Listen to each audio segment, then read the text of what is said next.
In this video we share Our Lady of Medjugorje and life after the 10 secrets. One day the 10 secrets will belong to the past.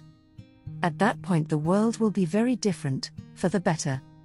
This new era will be an era of peace, and therefore it will be much more widely understood why the Virgin Mary herself called herself Queen of Peace when she first appeared in Medjugorje. In this new era, humanity will live in a newfound harmony with God. Jesus will live and reign in all hearts. But in its present state of sin, humanity is not ready for it. And so the ultimate goal of the whole sequence of secrets is to cleanse, purify and humble men, bringing humanity back to its purpose and restoring the true proportions of the relationship between God and man. I have an optimistic view of the future. If we all begin to live these messages of the Virgin Mary, a new world will be born, said the visionary Maria Pavlovich in 1988. And so the secrets also mean the end of Satan's current iron fist on humanity. In the second year of the apparitions, it was said to the visionary Mirjana Dragicevic, "This century you live in is under the power of Satan, but when the secrets entrusted to you are realized, his power will be destroyed." April 14, 1982. In Medjugorje, and even decades before Medjugorje, the Virgin Mary announced and referred to this new era as the triumph of my Immaculate Heart. To have a clearer idea, take a step back to 1917 when the Virgin Mary appeared to 3 little shepherds in the Portuguese village called Fatima, a poor but pious rural environment not very different from Medjugorje in 1981. In Fatima too, Our Lady entrusted secrets to the visionaries. He prophesied that World War I was nearing its end, but that what was World War II, a worse one, would break out during the pontificate of the future Pope Pius XI, if people do not stop offending God. Months before the October Revolution and the communist conquest of Russia, the Virgin Mary also predicted that Russia will spread its errors throughout the world, promoting wars and persecutions of the Church. Only one of the prophecies of the Virgin Mary in Fatima has yet to be fulfilled. In the end, my Immaculate Heart will triumph. Fatima, July 13, 1917. A little more than 74 years later, in Medjugorje, Our Lady revealed that the time of her triumph is near. I invite you to some renunciation for the duration of 9 days, so that with your help everything that I want to achieve according to the secrets started in Fatima, the 25th of August 1991, is realized. 8 months later, Father Jozo Zavko prophesied the contents of the triumph of the Immaculate Heart of Mary in more detail. Sometimes referred to as the seventh seer, it is beyond question that Father Jozo, parish priest of Medjugorje at the time of the first apparitions, had his mystical experiences. On April 23, 1992, the French religious sister Emmanuelle Maillard recounted, "Here ends a great war which in Europe began with the arrival of communism. Here, the prophecy of Fatima, regarding the conversion of the world and the debacle of the atheistic communist regime is justified, comes true. And here, where communism and evil were perhaps most rooted, here where the Virgin Mary appeared for 10 years, here is what is going to be unique, grandiose, the victory, the triumph of the Immaculate Heart of Mary, the fall of human errors, the change of the human heart, the creation of a new mentality, the beginning of a better world. Jesus will reign in all hearts. From Jesus he receives all things and all his strength, and with this strength and love that they share, he leads all who allow him to Jesus. For everything he does, Jesus is the measure as well as the means. Therefore the heart of the Virgin Mary cannot be said to have triumphed as long as the heart of every man rests in the love and peace of Jesus. The era of peace will see humanity return to God as in ancient times. This is why its goal of the Medjugorje apparitions is none other than the conversion of the world. And also why you specifically linked your upcoming triumph with the presence of Jesus in all human hearts. In this particular time of prayer, allow me to transform your hearts to help me so that my Son resurrects in all hearts and my heart triumphs. April 2, 2007. Love is the key to triumph. Love for God and neighbor will bring triumph. And so this kind of holy love is also what the Virgin Mary requires of anyone who wants to help her achieve it and, ultimately, wants to live and experience. Dear children, I come to you as a mother with gifts.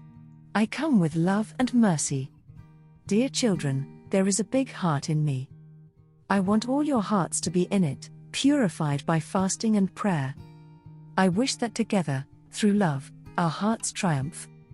I want through this triumph to see the true truth, the true way, the true life. I want you to be able to see my son. Thank you. March 18, 2007. Dear children, today I invite you gathered around me with a motherly heart to love for your neighbor. My children, stop. Look into the eyes of your brother Jesus, my son. If you see joy, rejoice with him. If there is pain in your brother's eyes, push him away with your meekness and goodness, because without love you are lost. Love is the only effective one, it works miracles. Love will give you the union in my Son and the triumph of my heart. Therefore, my children, love. September 2, 2008. Dear children, even in this difficult time the love of God is sending me to you. My children, do not be afraid, I am with you. With total trust, give me your hearts so that I can help you recognize the signs of these times in which you live. I will help you to know the love of my Son. I, through you, will triumph. Thank you. June 2, 2007. Dear children, today I come to you with the maternal desire that you give me your hearts. My children, do it with total confidence and without fear. I will place my Son and his mercy in your hearts. Then, dear children, you will look at the world around you with different eyes. You will see your neighbor, you will feel his pains and his sufferings. You will not turn your head away from those who suffer, because my Son turns his head away from those who turn their heads away from others. Children, do not hesitate. May 2, 2007. The triumph of the Immaculate Heart of Mary will lead to an era of peace. It will not happen from politicians, but from humanity, having come to peace with God. The extremely peaceful atmosphere of Medjugorje is a window open to the era to come. This peace, experienced by millions of pilgrims, aims to be collected, internalized and exported home through the personal conversion, witness and prayer of those who come to Medjugorje. Dear children, today I am happy to see that in such large numbers you have responded and have come to live my messages. I invite you, little children, to be my joyful bearers of peace in this troubled world. Pray for peace, so that a time of peace may reign as soon as possible, which my heart is waiting with impatience. June 25, 1999. Dear children, this is the time of great graces, but also the time of great trials for all those who wish to follow the path of peace. For this I am calling you again, children, pray, pray, pray, not with words, but with the heart. Live my messages and be converted. Be aware of the gift that God has granted me to be with you, especially today that I have in my hands the little Jesus, the King of Peace. I want to give you peace, and you carry it in your hearts and give it to others, until the peace of God begins to reign in the world. Thank you for having responded to my call. December 25, 2002. Because the seers knew the secrets and the future, many people were curious to see if they got married and had children. Knowledge of secrets is also a great cross for Mariana to bear, but at least she has the comfort of knowing that the Immaculate Heart will triumph. There was some relief when Ivanka, the first to see the Virgin Mary, was also the first to have a child. Today all the visionaries have children, for a total of 17. And Mariana said that people are wrong if they choose not to have children. You said this during a conversation with Sister Emmanuelle Maillard, the French nun who has lived in Medjugorje since 1989. Sister Emmanuelle, yesterday you passed on very strong affirmations from Our Lady. For example, don't be afraid of having children. You should rather fear that you have none. The more children you have, the better. Mariana, yes, you said it, and you know why you said it. I know it too. But I can't tell you more. Sister Emmanuelle, oh, you know it too. Mariana, nodding, smiling, with the guarantee of a strong profession of faith. When the secrets are revealed, people will understand why it was so important for them to have many children. We are all waiting for the triumph of the Immaculate Heart of Mary. Thank you for supporting my channel. May God bless you and keep you. Our Lady, Queen of Peace, pray for us.